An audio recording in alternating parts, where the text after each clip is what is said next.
Hello, welcome. You're watching RT International. Now, in the last hour, the leaders of Germany and France have spoken out about the Greek crisis. They pointed out that there is little time left to find a solution, but that the door for negotiations remains open. They're waiting for a new Greek proposal on how to move forward and keep Greece in the Eurozone. Well, in other developments, fresh from resigning as Greek Finance Minister, Yanis Varoufakis is now the most chased after person in Greece, and he knows how to make an exit.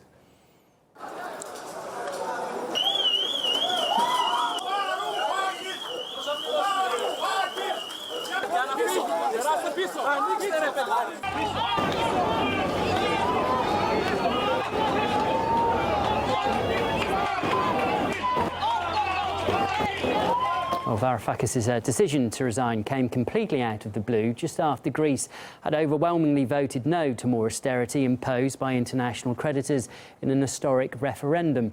Before the poll, he said he would resign if the people voted yes, and when the referendum was clearly headed for a no victory, he appeared determined to stay on. Would you resign if there's a yes vote? Absolutely. Absolutely. And there won't be a yes vote. Tonight you So will you're resign? stuck with me. If there's a yes vote? However, he tweeted "Minister no more" just hours after celebrating and praising the Greeks for opposing further spending cuts. When journalists noticed one light had remained on at the Ministry of Finance overnight, they did speculate it was his office.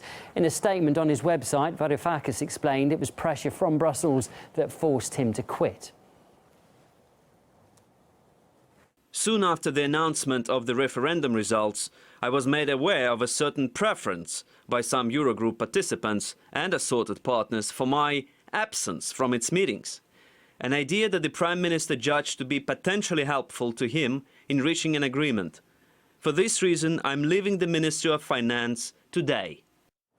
Well, during 5 months of talks with creditors, Yanis Varoufakis became something of a political rock star. He refused to give up his motorbike when he took the position. Going for a casual style, he stood out from other officials in Brussels with his sporty backpack thrown over one shoulder.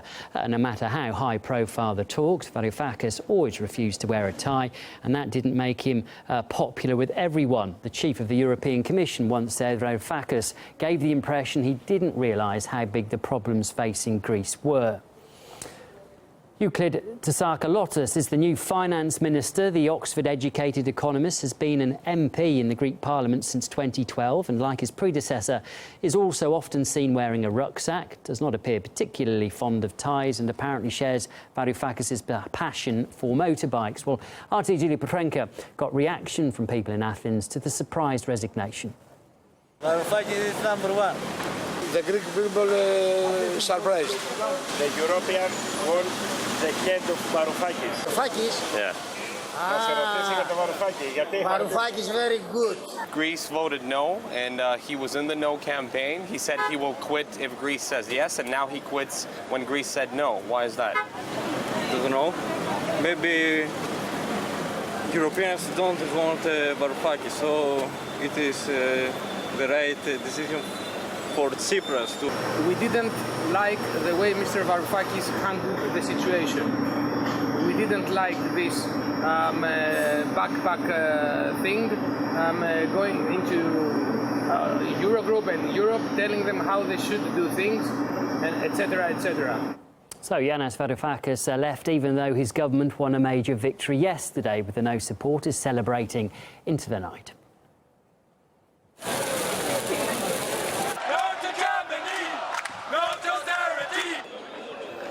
The final tally showed 61% voted no to the bailout conditions offered by international creditors, while 39% said yes.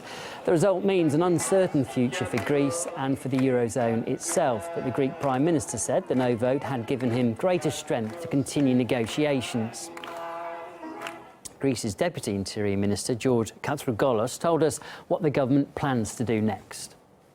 We are ready to propose new measures and concessions, provided that our partners are also ready to include to the agreement some kind of debt relief. Because if we don't have a reduction of the debt, then we're going to have another version of the business as usual, pretend and extend.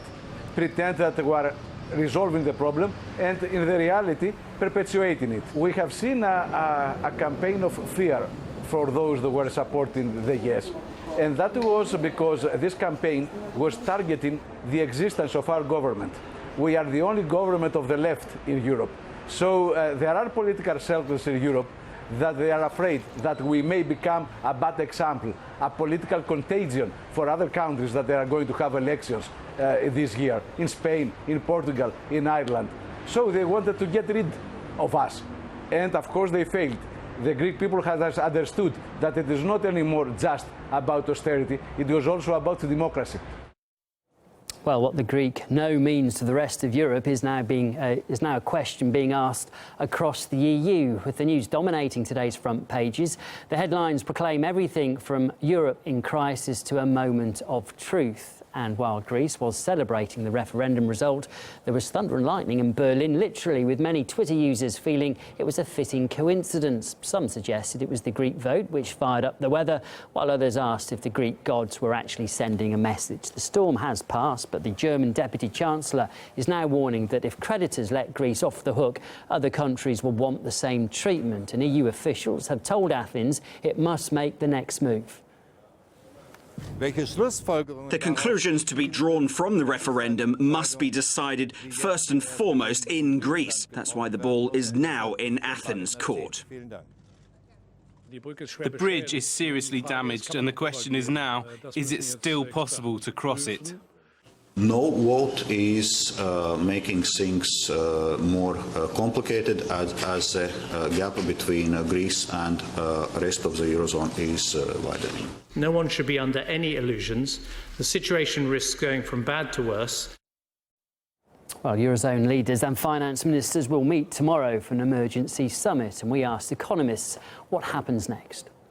It might be a domino effect from a point of view of the market, saying if Greece within the euro has defaulted, what's the probability of France, Italy, Spain, Portugal defaulting, and how much debt do they have? And they're going to start looking at their debt again without considering it a risk-free asset. We obviously have Marine Le Pen in France, Beppe Grillo in Italy, and Podemos in Spain, who have very similar, or at least who have the same mistrust of the euro and the ECB and the European institutions as Syriza has. It's always the old game. Brussels menaces, Athens refuses, and nevertheless, Athens will be bailout. It's a never-ending story. Yeah, I can underline it from the point of view of the German taxpayer. The taxpayer, if the Brexit will take place, the German taxpayer will lose 100 billion euros. It's a huge sum, but the more now the situation will be prolonged, this sum will rise, and with every single day, the burden for the German taxpayer will be even higher. So better to have now this end than and worse end in the future.